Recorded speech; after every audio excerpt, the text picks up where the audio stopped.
Shalom. Bapak Ibu semua yang terkasih, selama 1 minggu ini setelah kita ibadah minggu lalu, Tuhan memberikan satu beban ilahi dalam diri saya, dan rasanya 1 minggu ini saya tidak bisa tenang sampai tiba hari ini. Apa yang Tuhan sampaikan Bapak Ibu kepada saya secara pribadi dan saya sampaikan malam hari ini adalah pesan yang cukup singkat. Ketika saya lagi berdoa kepada Tuhan, kata-kata itu adalah, saya mau umatku menyembahku di dalam benar kebenaran. Saya mau mereka bebas di dalam penyembahan. Bapak Ibu, ini bukan pesan secara pribadi untuk saya, tetapi ini pesan untuk kita semua. Amin. Bapak Ibu, Tuhan sudah menebus kita di kayu salib. Tuhan sudah membebaskan segala belenggu kita. Tujuannya apa? Supaya kita menjadi penyembah-penyembahnya Tuhan, bukan menjadi penyembah-penyembah ilah-ilah yang lain, tapi kita menyembah Tuhan kita Yesus Kristus. Bapak Ibu, kita harus menjadi pribadi yang sadar bahwa menyembah Tuhan bukanlah kepentingan siapa-siapa, tetapi kepentingan kebutuhan kita secara pribadi lepas pribadi. Bapak Ibu, ketika kita menyembah Tuhan, itu menjadi urusan pribadi kita dengan Tuhan. Walaupun secara kolektif kita sedang menyembah Tuhan, tetapi sesungguhnya itu hanya antara kau dan Tuhan sendiri. Di firman Tuhan dikatakan persembahkanlah tubuh sebagai persembahan yang hidup, kudus dan berkenan, itu ibadah yang sejati. Bapak Ibu, kalau kita ibaratkan di perjanjian lama, setiap orang untuk menghapuskan dosanya, pelanggarannya, dia membawa binatang untuk disembelih, Bapak Ibu. Tapi sekarang bukan binatang kita bawa, tapi diri kita sendiri. Tapi kalau saya umpamakan, kalau kita datang hanya diam, bukan menjadi penyembah, tetapi menjadi penonton penyembahan, maka kita ibarat membawa binatang persembahan kita, tapi kita tidak lepas untuk dikorbankan, untuk menjadi sesuatu yang berpengaruh di hadapan Tuhan. Ketika kita hanya datang ke gereja, kita hanya melirik kiri kanan, maka kita menjadi pribadi yang mati di dalam roh, Bapak Ibu. Tadi sudah diawali oleh Welto, bangun dirimu sendiri. Penyembahan berbicara hubungan pribadi yang intim dengan Tuhan, berbicara tentang hubungan kita yang khusyuk dengan Tuhan. Bagaimana kita mensyukuri kebaikan Tuhan, bagaimana kita mengagungkan Tuhan, karena Dia layak diagungkan, Bapak Ibu. Saya percaya yang suami istri pasti memuji suaminya, memuji istrinya. Amin. Worship pernah dikatakan cantik oleh Pak Yu. Sudah berapa lama mendengar kata-kata itu?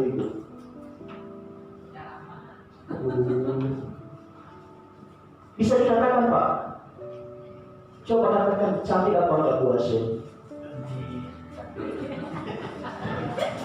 Bapak Ibu, memuji sama menggombal itu beda. Kalau menggombal itu asal bualan, tapi kalau memuji itu sesuatu yang dari hati. Bu Irma, kata-kata aku mencintaimu sudah lama atau sering Ibu dengar dari suami Ibu? Sering ya? Kalau Pak Cepat sering gak Pak ngomong? Sering banget ya. Saya juga Pak sering. Sampai istri saya bilang, aduh kata-kata itu kayaknya lama-lama gak ada rasa. Saya bilang enggak, justru harus semakin sering biar terjalin chemistry antara kita. Begitu juga kita dengan Tuhan, Bapak Ibu. Kalau sudah lama kita tidak berkata, Tuhan Yesus Engkau baik, Tuhan Yesus Engkau luar biasa, lama-lama hubungan kita dengan Tuhan merenggang, Bapak Ibu. Kalau suami istri sudah lama tidak bersenda gurau, tidak saling memuji, lama-lama hubungan itu seperti rasanya dingin. Akhirnya apa? Di luar sana banyak yang mencari perhatian di luar, karena di dalam tidak dapat perhatian. Tuhan juga mau Bapak Ibu setiap kita di tempat ini engkau ekspresikan cintamu kepada Tuhan lewat penyembahanmu. Amin. Salah satu indikator orang yang dewasa di dalam roh adalah orang yang dewasa di dalam menyembah. Bapak Ibu, kalau anak kecil untuk makan itu harus dipaksa. Bahkan sampai ada atraksi pesawat terbang turun ke mulut seorang anak supaya dia bisa makan. Tetapi kalau Rio itu gak perlu disuruh makan, dia yang cari makan karena dia sudah dewasa. Kalau Nelson mungkin masih disuruh, disuapin untuk makan. Tapi kalau Rio, saya percaya dia sudah tidak disuap oleh Bu Asia atau oleh Pak Santo. Begitu juga kita di dalam Tuhan. Kita tidak perlu menunggu instruksi dari seorang WL. Mari kita angkat tangan, baru kita angkat tangan. Mari kita buka suara, baru mau kita buka suara. Ini berbicara tentang hubungan kita dengan Tuhan. Jika kita merasa sayang, mengasihi Tuhan, merasa berterima kasih kepada Tuhan, maka kata-kata itu akan otomatis keluar. Baik engkau menyembah di dalam kata-kata yang indah ataupun engkau menyembah dengan bahasa roh, saya percaya itu sudah menjadi gaya hidup orang percaya. Bapak Ibu, saya mengerti masa-masa COVID-19 cukup melemahkan kita. Kita tidak ada konser, kita tidak ada khotbah, sehingga pertemuan kita hanya di gereja ini pada saat ibadah raya. Tapi saya rindu Bapak berdoa, Bapak Ibu, setiap kita di tempat ini juga tidak hanya menjadikan waktu penyembahan kita hanya ada di gereja beribadah raya. Tapi saya rindu setiap Bapak Ibu membangun mesbah penyembahan sendiri di rumah. Amin. Ini berbicara tentang hubungan kita yang intim dan pribadi dengan Tuhan. Kita sembah, kita puji Tuhan, berbicara tentang pengagungan kita kepada Tuhan. Bapak Ibu, saya percaya kalau seseorang telah berbuat baik kepada kita, kita akan tunduk, kita akan merasa segar, bahkan kita akan puji Dia. Ini terlebih Tuhan menyerahkan nyawanya bagi kita supaya kita selamat. Betapa kita tidak mau bersyukur, Bapak Ibu. Betapa kita tidak mau berterima kasih. Betapa baiknya Tuhan. Nah, Bapak Ibu, penyembahan, sekali lagi saya katakan, penyembahan bukanlah kepentingan siapa-siapa, bukan kepentingan kiri kanan, tetapi kepentingan kita secara pribadi dengan Tuhan. Ketika kita sudah menjadi orang yang hidup kudus, hidup yang sesuai firman Tuhan, hidup yang dikuduskan oleh Tuhan, maka salah satu wujudnya adalah kita menjadi orang yang menyembah di dalam roh dan kebenaran. Kita tidak menjadi pribadi yang harus dipaksa-paksa sampai mungkin WL harus teriak, mari kita sembah Tuhan, mari kita sembah Tuhan. Kita bukan seperti anak-anak yang dipaksa untuk makan, tapi kita tahu kebutuhan kita. Kita mau menyembah Tuhan karena kita percaya di dalam penyembahan Tuhan sesuatu pasti terjadi. Kuasa-kuasa kegelapan dipatahkan dalam nama Yesus ketika kita menyembah Tuhan, Bapak Ibu. Mazmur 22 ayat 3, mari kita baca sama-sama. Mazmur 22 ayat 3.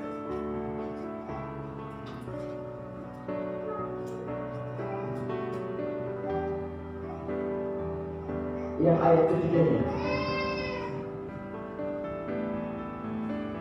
Padahal engkau yang kudus yang bersemayam di atas puji-pujian orang Israel. Bapak Ibu, percayalah bahwa ketika kita memuji menyembah Tuhan, maka dikatakan yang bersemayam di situ adalah Allah kita. Jadi ketika kita menyembah Tuhan, Allah hadir di dalam penyembahan kita.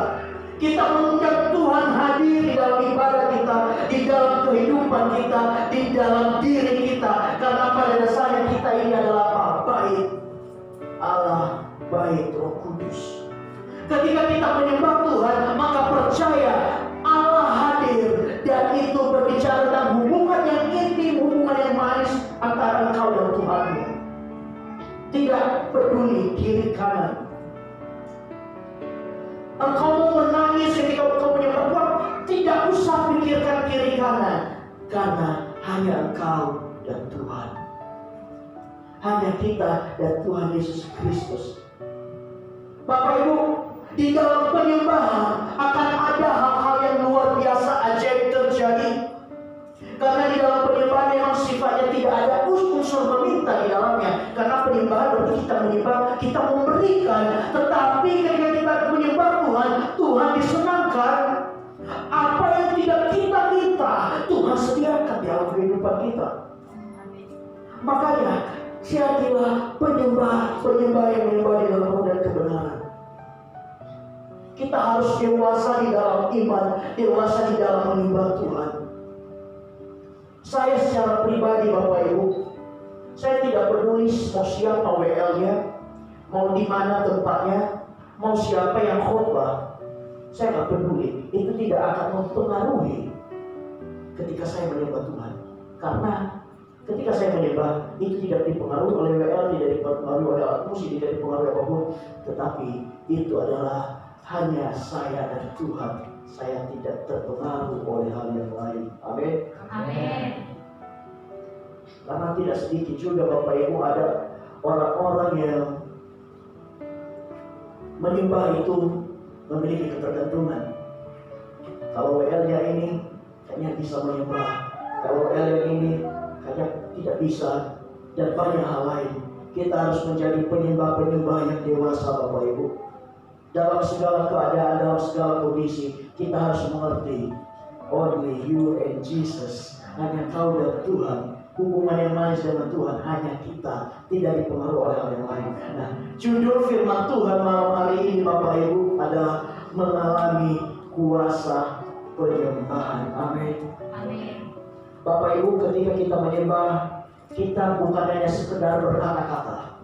Kita bukan hanya sekedar lagi berpuisi kepada Tuhan, tapi ketika kita menyembah, ada kuasa yang terjadi.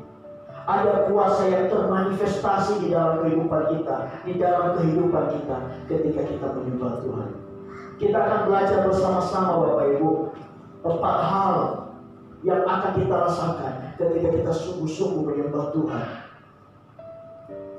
Kita sudah pernah belajar hal ini tapi dengan subtema yang lain. Kalau masalah mengenai penyembahan, 2 atau 3 kali saya berkhotbah tentang tema ini. Tetapi Tuhan memberikan satu tema lagi yang supaya setiap kita di tempat ini benar-benar mengerti kenapa kita harus menyembah Tuhan, kenapa itu menjadi prioritas kita, kenapa itu menjadi kebutuhan kita. Bapak Ibu, pertama,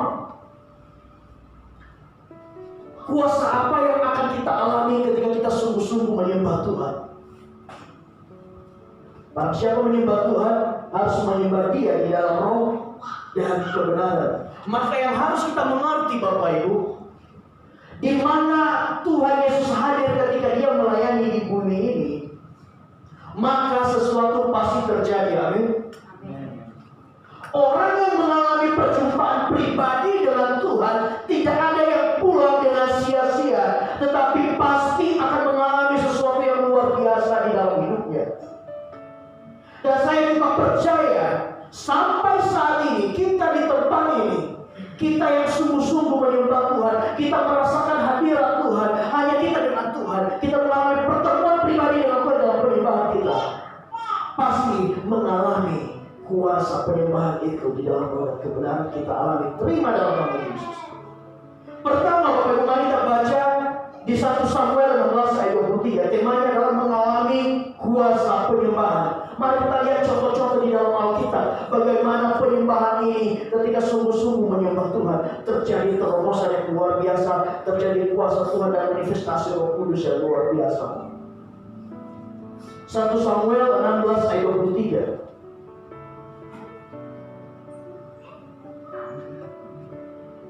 Dan setiap kali apabila roh yang dari Allah itu hingga pada Saul, maka Daud mengambil kecapi dan memainkannya.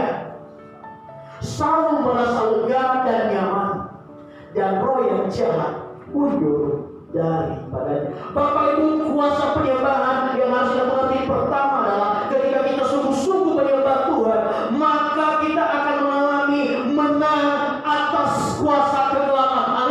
Amin. Bapak Ibu, ketika ketika kita sedang menyembah Tuhan, kita sedang berperang di dalam roh. Ada peperangan di dalam roh, Bapak Ibu, antara kuasa Roh Kudus dan kuasa kegelapan. Saya percaya Bu Asia sudah mengalami hal ini. Ketika menyembah di dalam Tuhan, ketika baru pertama kenal Tuhan Yesus, ada manifestasi. Karena apa? Ada perlawanan antara Roh Kudus dan roh kegelapan yang menguasai hidup kita. Ketika Saul dirasuki oleh roh jahat, Bapak Ibu, kemudian Daud, seorang penyembah yang luar biasa, memainkan kecapinya dan menyembah Tuhan, maka roh jahat itu mundur daripada Saul. Dan saya percaya, Bapak Ibu, setiap kita yang di tempat ini, ketika kita benar-benar menyembah Tuhan, maka manifestasi pertama yang kita alami adalah kita akan menang atas kuasa kegelapan. Dulu banyak di tempat ini yang katanya, Pak, kok tiba-tiba kursi saya rasanya ada yang tarik, ada ini, ada itu. Sebelum kenal Tuhan, saya kalau nggak salah waktu itu Bu Asia pernah kesaksian Bu ya. Sebelum belum lama percaya Tuhan Yesus, banyak manifestasi yang terjadi di rumah. Nah, satu poin penting dikatakan dalam firman Tuhan, di mana ada roh Allah, di situ ada kemerdekaan. Ketika terang dibawa dalam satu rumah, maka kuasa kegelapan akan mundur dari situ. Ketika kita menyembah Tuhan, maka kuasa kegelapan tidak berani mendekat. Di firman Tuhan dikatakan, lawanlah iblis, maka ia akan lari daripadamu. Ketika kita menyembah Tuhan, maka kuasa Roh Kudus berperang melawan kuasa kegelapan yang mungkin masih ada di dalam diri kita. Waktu itu seringkali terjadi ketika kita lagi dalam penyembahan, ada jemaat yang tiba-tiba meronta-ronta. Karena apa? Kuasa kegelapan tidak tahan yang ada di dalam dirinya.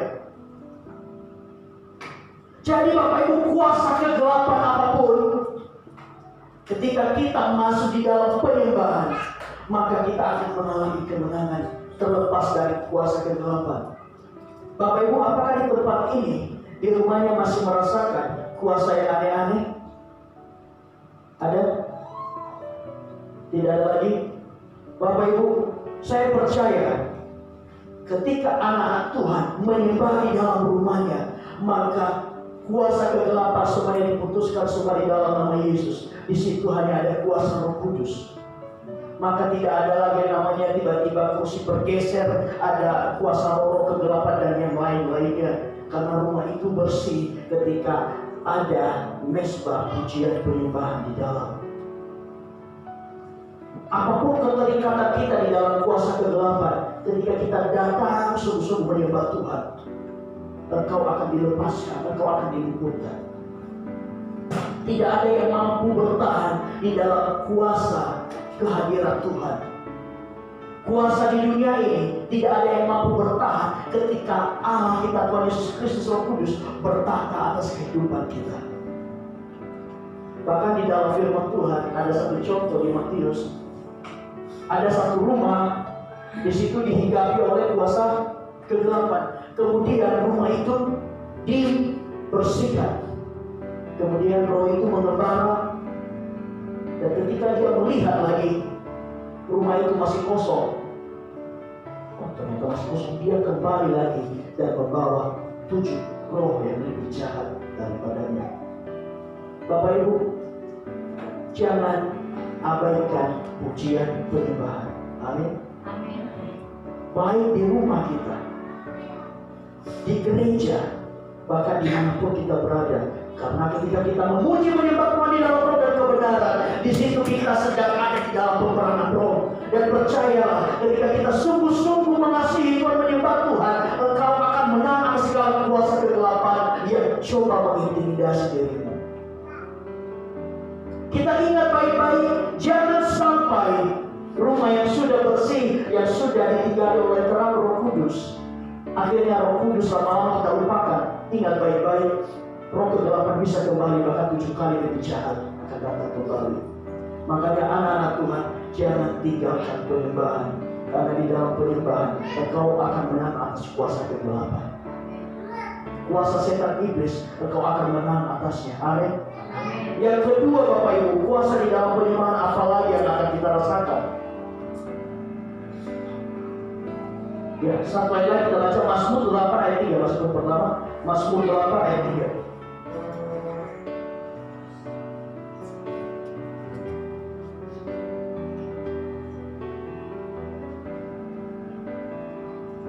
Mundur satu ayat lagi, ayat ketiga yang di atasnya.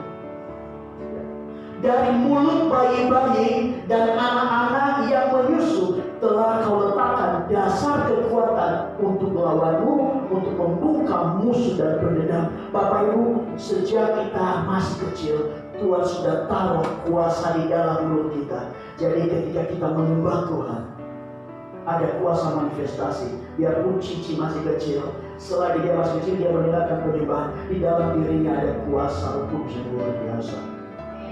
Terlebih kita yang sudah dewasa, Bapak Ibu, percayalah di dalam diri kita ada kuasa yang lebih besar ketika kita menyembah Tuhan. Ketika kita sungguh-sungguh mencari wajah Tuhan, ketika kita menyembah Tuhan, kuasa kegelapan akan minggir dari kita, akan menjauh daripada kita. Karena firman Tuhan berkata, lawanlah iblis, maka dia akan jauh daripadamu. Sama seperti yang dialami Saul ketika Daud, seorang pemuji penyembah, dia mulai memainkan kecantikan roh Allah hingga dalam dirinya, yang roh jahat itu menjauh. Jadi cara paling ampuh supaya kita menang atas kuasa kegelapan, menyembahlah, sembahlah Tuhan, jangan tinggalkan penyembahan. Amin. Yang kedua Bapak Ibu, mari kita baca 2 Tawarik 20. 2 Tawarik 20 ayat 21 sampai 22.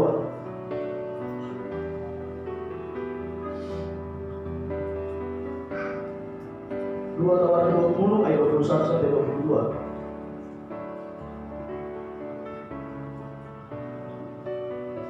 Nah, ini adalah pengalaman seorang Yosafat.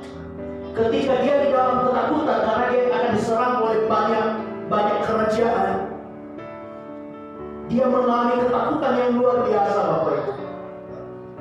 Mungkin saya tidak tahu apa yang menjadi ketakutan kita pada saat ini, apa yang menjadi kekhawatiran kita. Tetapi keputusan kita di dalam menyikapi ketakutan kita, kekhawatiran kita, sangat menentukan apa yang terjadi di dalam kehidupan kita.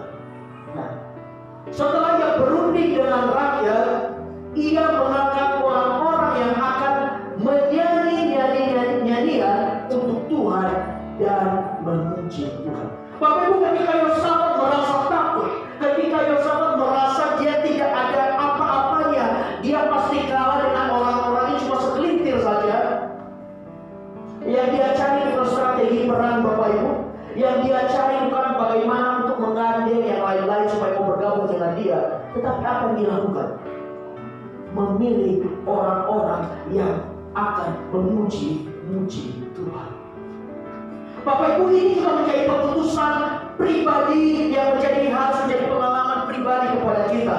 Ketika kita mengalami ketakutan, ketika kita mengalami berbagai problema, masalah dalam kehidupan kita, jangan cari yang lain-lain, jangan lakukan hal lain-lain.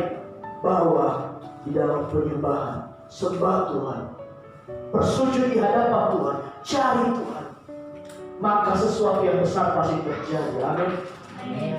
Itu adalah kuasa penyembahan. Setelah yang berunding dengan rakyat, yang mengangkat orang-orang yang akan menyanyi-nyanyian untuk Tuhan dan memuji Tuhan dalam pakaian kudus yang semarak pada waktu mereka keluar di muka orang yang bersenjata. Bapak Ibu, bayangkan, mau melawan orang yang bersenjata, yang dikasih barisan depan siapa? Orang yang menyanyi. Kalau pikiran manusia masuk akal nggak? Kita mau diserang musuh, ceritanya nih. Dari depan udah mau diserang. Tetapi yang kita lakukan adalah kita suruh Irma, Bu Frida, silakan menyanyi untuk mereka. Bagi manusia ini adalah kebodohan. Tetapi Bapak Ibu, ini adalah keputusan yang harus kita ambil sebagai orang percaya. Waktu mereka keluar di muka orang-orang bersenjata sambil berkata, nyanyikanlah nyanyian syukur bagi Tuhan bahwa untuk selama-lamanya kasih setianya. Lanjut 21-22.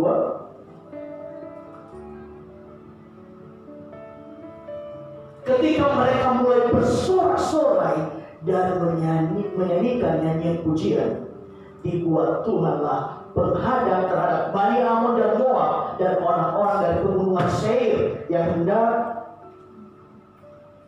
menyerang Yehuda, sehingga mereka terpukul kalah. Bapak Ibu, ketika kita mengambil keputusan mencari Tuhan dan menyembah Tuhan, di dalam ketakutan kita, di dalam kekhawatiran kita, maka yang terjadi adalah Tuhan yang berperang menggantikan kita dan menjadikan kita lebih dari pemenang. Haleluya. Bapak Ibu, apa yang menjadi kekhawatiran kita saat ini? Apa yang menjadi ketakutan kita? Mari kita jadikan pengalaman Yosafat ini sebagai bagian kita. Ketika banyak yang akan membuat kita terjatuh, banyak pergumulan yang menghadapi hidup kita, cari Tuhan dan sembah Dia, karena ada kuasa penyembahan di dalam. Ketika Tuhan hadir, maka kuasa Tuhan bekerja.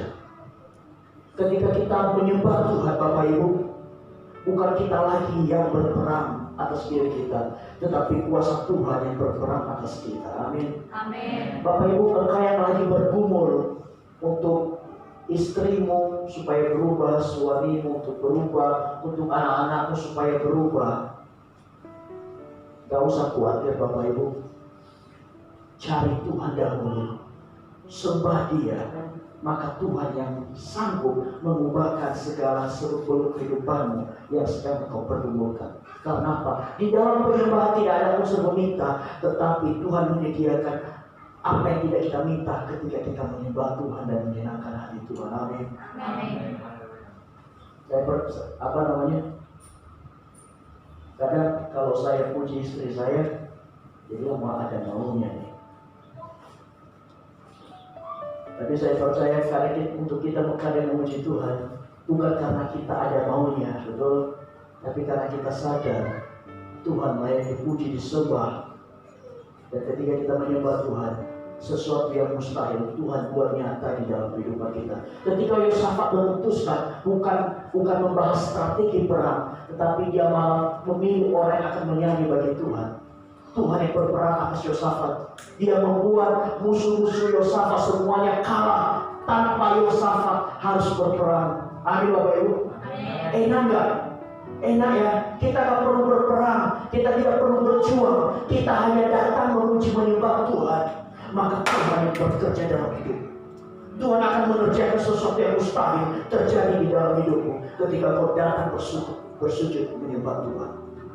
Apapun ketakutanmu, jangan takut, karena Tuhan beserta kita. Datang cari Tuhan, Tuhan pasti mengerjakan sesuatu yang luar biasa. Amin. Bapak Ibu, yang ketiga, pengalaman secara pribadi yang dialami oleh orang-orang di dalam Alkitab itu tadi pertama adalah Daud dan Saul, kemudian Yosafat. Sekarang yang ketiga Bapak Ibu, ini adalah bangsa Israel ketika mereka harus menyeberangi pagar tembok Yerikho. Mari kita baca sama-sama ayatnya di Yosua 6 ayat 20.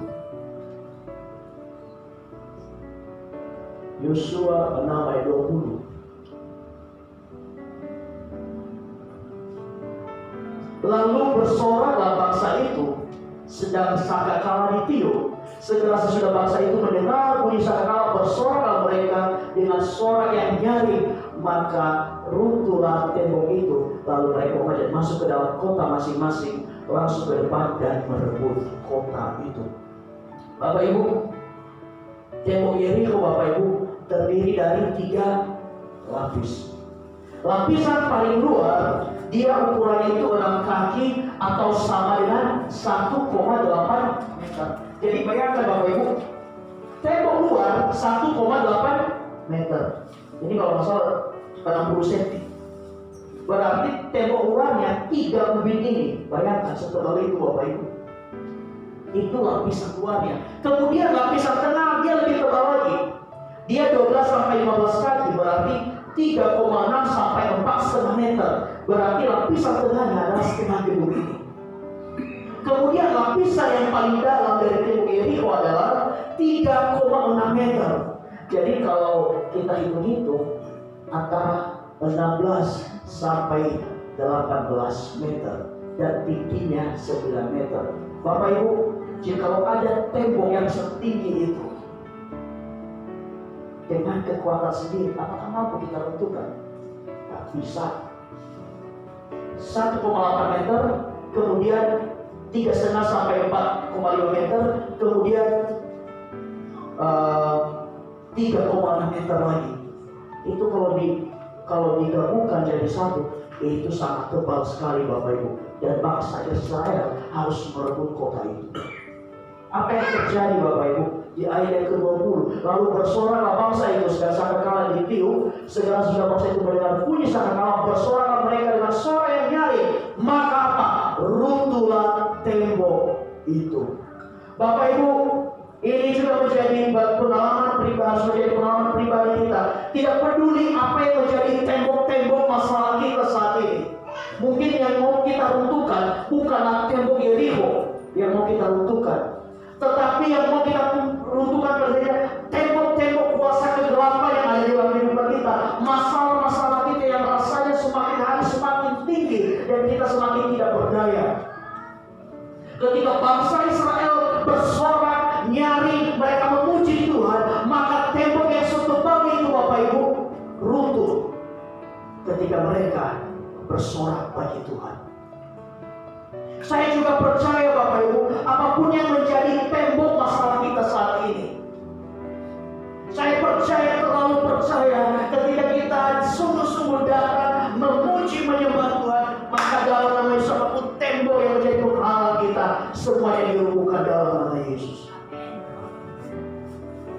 Apapun yang menjadi pergumulan kita saat ini, apapun yang menjadi masalah kita yang rasanya masalah ini semakin bertambah, bertubi-tubi, semakin tidak bisa bernafas lagi, maka carilah Tuhan dahulu, sembahlah Tuhan, maka tembok-tembok yang tebal-tebal itu Tuhan akan buat runtuh di dalam nama Yesus ketika kita datang menyembah Tuhan. Bapak Ibu, ini menjadi perenungan kita secara pribadi. Apa yang menjadi tembok-tembok kita saat ini, yang menjadi tembok masalah di dalam diri kita, yang rasanya mustahil untuk kita bisa melangkah. Carilah Tuhan, sembah Tuhan, karena ketika kau menyembah Tuhan, ada manifestasi kuasa Tuhan yang bekerja di dalamnya. Bapak Ibu, itu yang ketiga. Yang keempat, Kisah Para Rasul 6 ayat 25 sampai 26.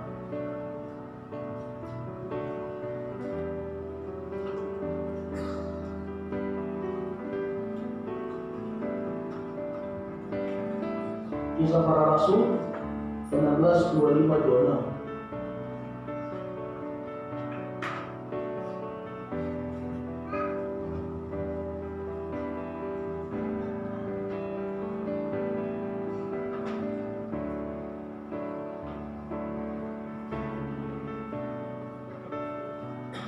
Ayat 25.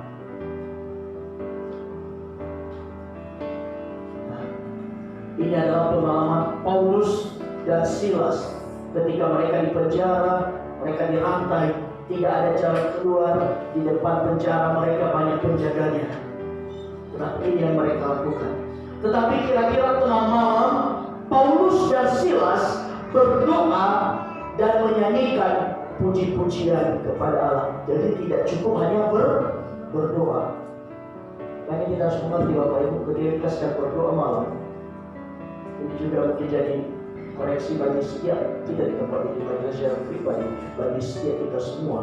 Tidak cukup berdoa, tapi kira-kira tengah malam Paulus dan Silas berdoa dan menyanyikan puji-pujian kepada Allah, dan orang-orang hukuman lain mendengar mereka. Ayat 26. Akan tetapi terjadilah gempa bumi yang hebat sehingga sendi-sendi penjara itu goyah, dan seketika itu juga terbukalah semua pintu dan terlepaslah belenggu mereka semua. Bapak Ibu, ini adalah pengalaman yang dialami oleh Paulus dan Silas ketika mereka di penjara. Yang mereka lakukan apa? Mereka berdoa, mereka memuji, menyembah Tuhan, maka Tuhan bebaskan mereka. Yang keempat, Bapak Ibu, ketika kita datang memuji menyembah Tuhan, maka mujizat pasti terjadi di dalam hidup. Segala belenggu dosa, Bapak Ibu, ketika kita datang menyembah Tuhan dengan hati yang hancur, yang rindu untuk Tuhan lupakan, Tuhan pasti bebaskan kita dari semua belenggu dosa. Yang membutuhkan kesembuhan, ketika Tuhan yang berkehendak akan disembuhkan dalam nama Tuhan Yesus.